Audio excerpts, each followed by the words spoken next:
When it comes to the Nintendo 64, there really wasn't much there that caught my attention. Many of the fanfare games like Mario 64 and Zelda Ocarina of Time, they were catering to longtime Nintendo fans, and, well, I wasn't one of them. The only things that stood out to me were games like GoldenEye and Perfect Dark, but not much else. The one game that did get my attention, though, came out at the end of the 64's life, and that was Treasures, Sin, and Punishment.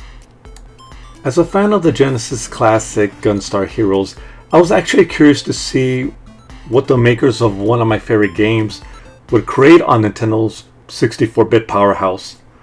What elements were carried over.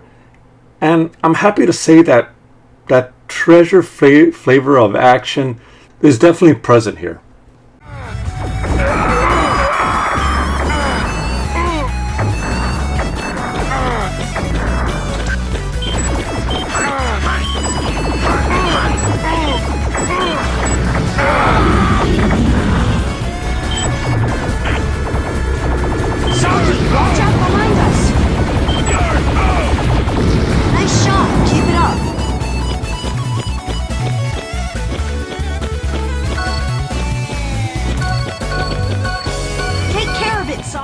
Sin and Punishment adopts the Panzer Dragoon style of gameplay. Where a character automatically progresses forward while aiming your reticle at incoming enemies. However, unlike Panzer Dragoon, you're actually on the ground, sidestepping, dodging both incoming enemy attacks and obstacles. However, if an enemy is skittering on the ground, making it difficult to aim, you could always change your reticle to lock on, simplifying the encounter at the expense of your weapon's attack power. Melee attacks are also crucial as they are needed to dispatch enemies up close or deflect projectiles back at them. The level of combat here is surprisingly deep for a game of this type.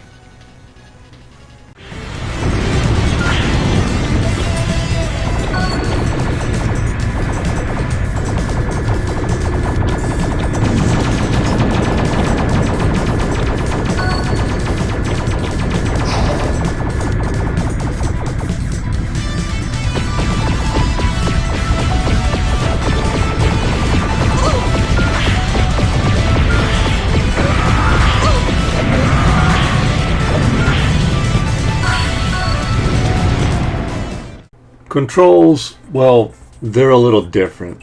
This game came out before Halo, so aiming with the analog stick using my left thumb seemed foreign to me. Now you guys are probably wondering, why don't I just use the two left prongs and hold the N64 control that way? Well, the issue with that is I do not have a working original OEM Nintendo 64 control. I was using a Retro Fighters gamepad.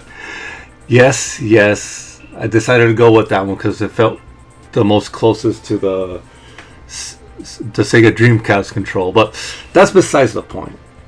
It was foreign to me, it was kind of confusing, and I had trouble progressing through the game. So what you're looking at right now is me utilizing the Retro Blue N64 adapter. This allowed me to configure my Xbox control to play with the familiar layout. Despite that though, the controls are simple. The directional pad and the C buttons are used to move left and right, Z's to shoot, and A's to change between lock-on and free aim. The bumpers are also used to jump, so it's not overly complex. You could get used to it fairly quickly.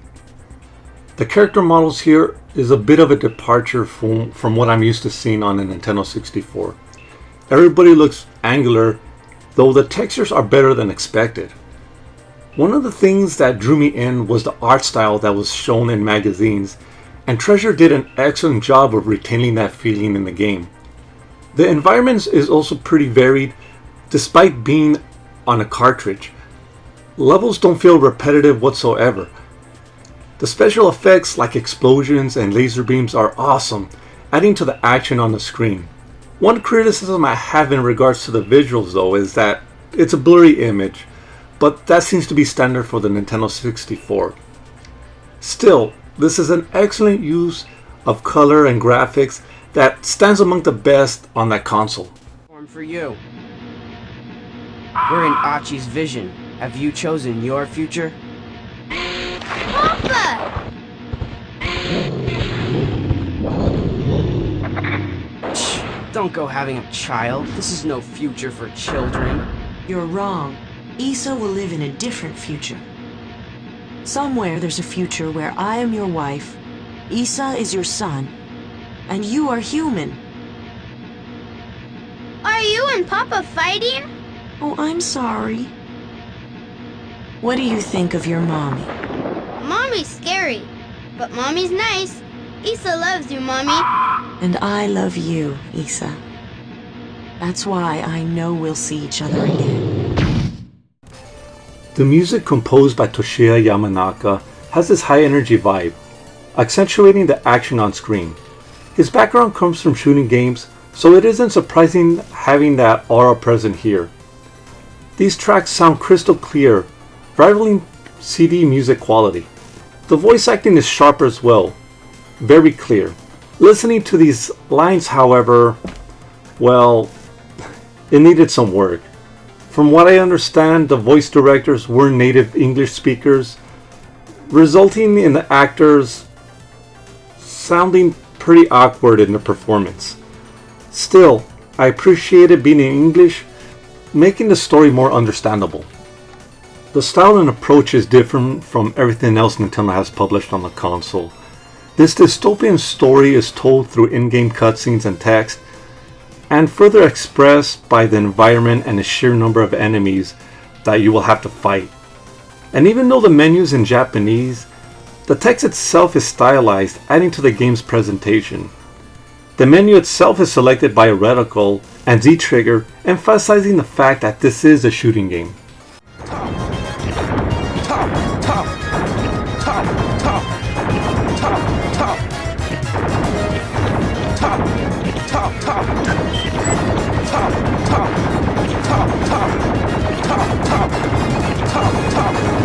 Get bonus!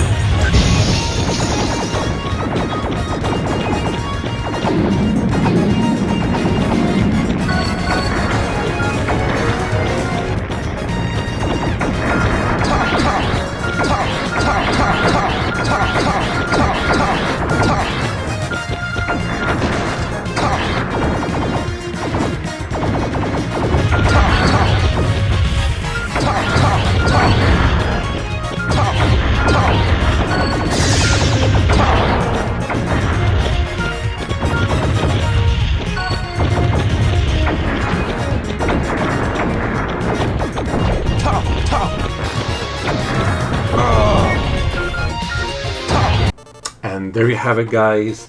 Sin and Punishment on the Nintendo 64. This is easily my most favorite Nintendo 64 game.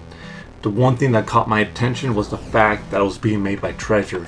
The first time I read about it in a Gamers Republic magazine, it made me interested, it made me curious. I wanted to know what the Gunstar Hero guys, what turns out that none of the Gunstar Hero guys worked on it, but it made me interested in it.